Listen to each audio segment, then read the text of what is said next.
Hi friends, Sahana form YouTube சேனலில் subscribe பண்ண எல்லோருக்கும் நன்றி. மேலும் சப்ஸ்கிரைப் பண்ணாதவங்க சகனா ஃபார்ம் யூடியூப் சேனலில் சப்ஸ்கிரைப் பண்ணிக்கோங்க. நம்ம பண்ணையில் வந்து பார்த்துக்கிட்டிங்கன்னா கேமராவை சரி பண்ணியிருக்கோம். கிட்டத்தட்ட ஒரு 7 கேமரா மாட்டியிருக்கோம். நம்ம வந்து ஃபார்முக்கு வந்து கேமரா அவசியமானு கேட்டிங்கன்னா கண்டிப்பாக முக்கியமான ஒன்று தான் சிசிடிவி கேமரா.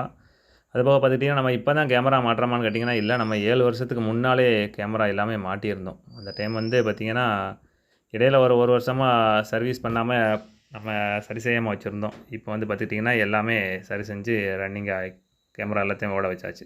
கிட்டத்தட்ட நம்ம வந்து இப்போ ஒரு 7 கேமரா மாட்டியிருக்கோம். செட்டுக்கு உள்ளே ஒரு 3 கேமராவும், செட்டுக்கு வெளியே ஃப்ரண்ட்டு, பேக்கு, லெஃப்ட்டு, ரைட்டுன்னு சொல்லி மொத்தம் 7 கேமரா நம்ம மாட்டியிருக்கோம்.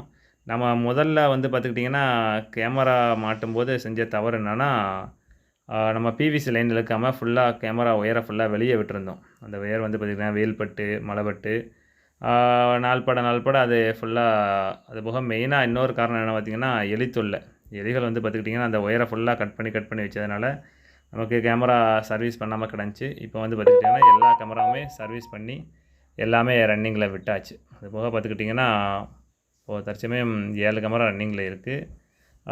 அதுபோக இன்னும் ஒரு கேமரா வந்து இருக்குது. அது இன்னொரு கேமரா ஒரு வாரத்தில் அது ஒன்றையும் போட்டு கம்ப்ளீட் பண்ணிட்டோம்னா செட்டு ஃபுல்லாகவே சிசிடிவி கண்ட்ரோல் ஆயிரும்.